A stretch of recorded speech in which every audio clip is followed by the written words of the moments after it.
What is going on, everyone? Today we're going over the streets of New Capenna. Spoilers. I know last time we were like pretty late to the spoilers, so this time, before spoiler season even starts, we're gonna go over the spoilers. We're still a little late, but we're before better than last time. Okay. Um. Anyways, let's get into it. First off, we have Jetmir Nexus of Revels, a generic red, green, and a white, which I think is Naya flavored mana value there. Cat Demon Legendary Creature Lord. That's 5/4 power and toughness, which is actually kind of beefy, right? But I guess you'd expect that for something in Naya. And it's a cat demon, right? Which is weird because like the demon that's like also not black, right? Like not a black line demon is a little weird. But maybe that's fine because they're red and green, which is also super destructive colors, which is I guess generally what you'd expect a demon to be. Anyways, that's neither here or there. This creature has creatures you control get +1/+0 and have vigilance as long as you control 3 or more creatures.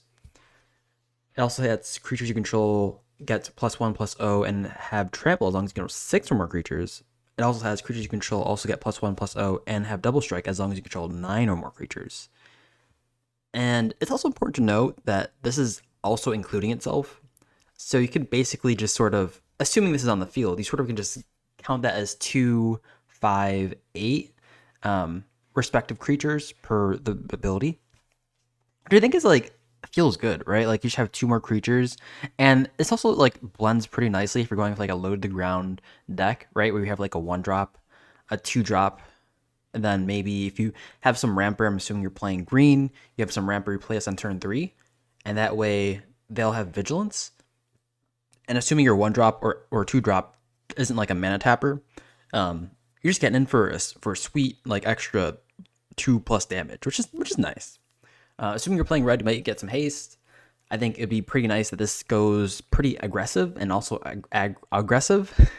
Wait, did I say the same thing? Yeah, I think I said the same thing. So anyways, maybe I'm too tired. It's only 10 o'clock, but anyways. Yeah, so this thing can go pretty wide, and this kind of deck would want to go pretty wide and also would want to go pretty fast.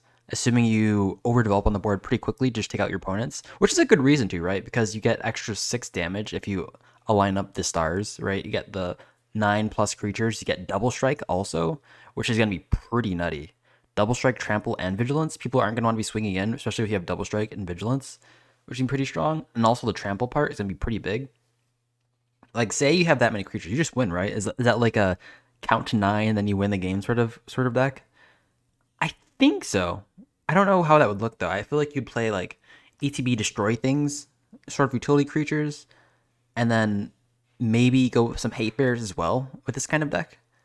I feel like that's the best way to play because otherwise you're going to even then. Like I think the ETB do something might be a little too costly. Like those creatures are relatively efficient. When I mean efficient, I mean their mana costs are pretty high. Like I think the lowest you want to go maybe like some Banisher Priest kind of creature. That way you can stay low to the ground and still get that like those abilities off. I don't know. I don't know how you'd play this. How other ways you'd play this. It would seem kind of like I think linear and that you probably trying to go aggressive. But I can also see there's like a story to play like just creature ability tribal because this gives your creatures like double strike, trample, and vigilance. But like if you're not going aggressive, you're probably only hitting that first ability, which is like giving vigilance, maybe trample, but definitely not the double strike, which is it's so good. Also, it is cool to note that like because this is Naya, like the green is giving it trample, the red is giving it double strike, and the white is giving it vigilance. I think that's pretty neat. That's pretty neat. Cool card. I don't know. Tell me what you guys think about this card, and if there's any other way you'd play it. I think it's pretty linear, but interesting. I mean, most cards are probably linear unless they're advantage engines or something like that. So next up, we have our Lord, maybe even Destroyer, Lord Xander the Collector. I have no clue what he's collecting, especially given the abilities, but collecting something, maybe the tears. That's trademarked, by the way. I found that on Reddit, I think. So this is a 7 mana Grixis Commander, 4 blue, black, and a red for a legendary creature, Vampire Noble Demon. Interesting. Finally getting our black line demons. Yeah, when the collector enters the battlefield, target opponent discards half their cards in their hand, rounded down. When Lord Xander attacks, defending player mills half their library, rounded down. When Lord Xander dies, target opponent sacrifices half the non-land permanents they control, rounded down. Sheesh. Sheesh. 6/6. I think this is interesting too. Although it might be interesting just because it has all the abilities of the different colors it's aligned with, which is, I guess, in the same notion as Jetmir, Nexus of Revels, and that like the first ability is like a black ability, the second ability is a blue ability, the last ability is a red ability.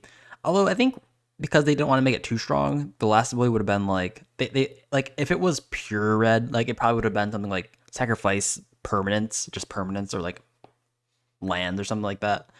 Which I can see that on like a 7 mana red creature, right? That's pretty cool, I guess. But 7 mana on a commander, that's pretty hefty. There's a lot of things you can do with this card though.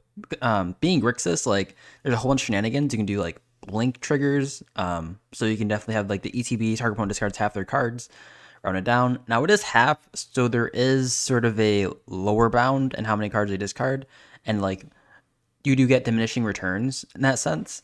So is ETBing good? Maybe. I like also how it's like an ETB trigger. One's a death trigger and one's an attack trigger.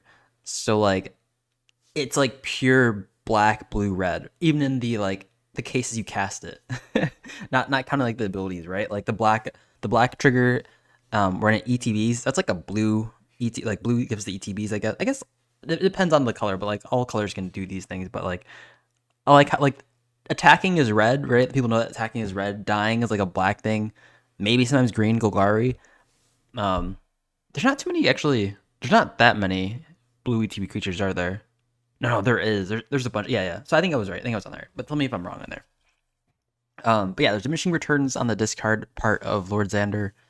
Attacks, like if you can attack with Xander, that's good, of course. Like milling half their library is probably pretty decent.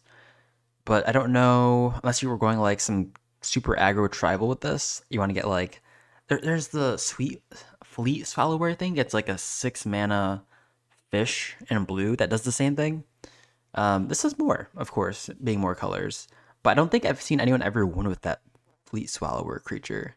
So it's like, is it worth it? Maybe, especially if people don't have ways to get things back from the graveyard, or if they don't have Eldrazi. Maybe it's worth it, but I feel like that's sort of a meh ability. But the next ability, Sacrifice Non-Land Permanent, that could be pretty decent. I think combined mostly with the top and last ability, like this card is just gravy. it's super good, and the fact that it doesn't have to be the same player for the targeted abilities, it's also pretty sweet. It actually reminds me of another card. I think it's like a Collector Lich. Like when ETBs for each different opponent, you choose a different ability to trigger on them. It's kind of like this in a weird roundabout way that triggers also more than once. Because it's your commander, it's like you play this, people don't want to kill it because obviously it's like, why would you not choose a person that killed your commander? That you just play it again. You're just like, okay, you want me to sack more of your stuff, right? it's interesting, commander. There's a lot of reason why people go after you if you do play this kind of card, though, because I mean, it ETBs and you have to. It's not up to one target opponent, right? So it's gonna be a cruel commander. Granted, it is 7 mana. That's a lot. Next up is Raffine, Scheming Seer. For Esper, that is white, blue, black, 3 CMC, for 1/4 legendary creature Sphinx Demon, another demon. I'm actually interested in seeing why there's no angels yet revealed, which I think is part of the lore for New Capenna, but interesting, mostly demons. Flying Ward 1. Whenever you attack, target attacking creature connives X, where X is the number of attacking creatures. Connive is draw X cards and discard X cards, put a plus counter on that creature for each non-land card discarded this way. Sheesh, that's pretty decent, I think, for a 1/4 with flying, so you know you're getting in. Granted, like, you're probably going to want like something before this getting out. That way, when you cast it on turn 3, you do get the trigger. It protects itself, kind of. I think on curve, it's definitely good. A better card to cast, which is probably what you want, seeing that this is probably more than likely going to be a more offensive card. You're going to play this in like a creature aggro deck. I think this card is nice. I think in this type of deck, you'd want to play more Hateberry-esque things. I always think of it in like more of a competitive way, but like even if you do, you could probably go like more, what's that called? Melee? Not melee. Myriad, where like you attack different people. But does that trigger on Myriad? I think Myriad triggers, and then this triggers. Can you? I think you can layer them, so then you do get the triggers. But like filtering through your deck that much, because there's a lot of times where you can just like attack people for free in Commander. Like this is probably like super strong.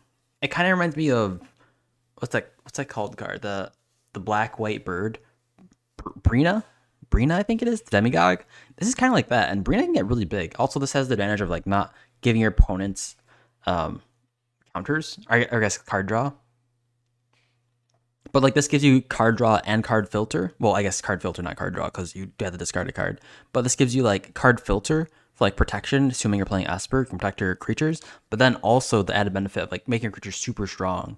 So it says draw a card, then discard a card, where X is the number of creatures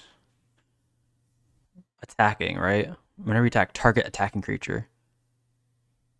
Right. So this would be super interesting if you have more than one creature that like connives. So connives is specifically when you draw a card, then discard X cards.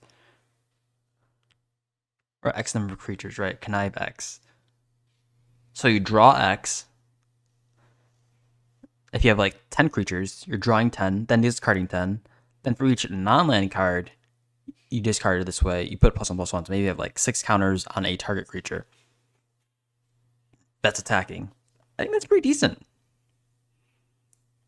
Like I think turns last around like there's like 10ish turns in a Commander game about if you're being pretty like I think conservative about it, right? I play a lot of games where it's just like people just muddling around.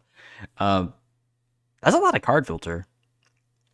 Assuming like you have pretty evasive creatures, that's 3 cards. Assuming no one else has connives but you're Raffine, that's like 30 cards, half your deck just through Raffine. Assuming if they're super evasive and you're playing more of a sort of chill chill game of command, like no one else is attacking or doing anything, right? But like, that's still a lot. It's still pretty decent. Assuming nothing else has any other connives, like that's like a free tutor kind of throughout the game. I don't know.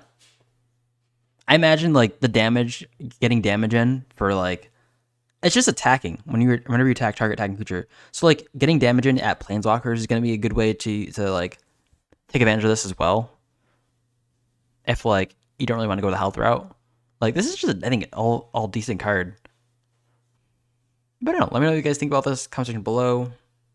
You guys chilling with this card? I don't know if there's any other way. It's like attack trigger specifically, but it's in Esper colors, which is a little weird. Like what Esper creatures are you playing with this? Like you got the stacks from white, but like blue has the evasion, black has the I don't know. I don't know. I guess you can yeah, I don't know. What does black offer this? I think it's an interesting card though. I think it definitely changes the way people will think of Esper when you play this card. Kind of does remind me of Brina a lot more I think about it. I think it's neat though. I think it's definitely neat.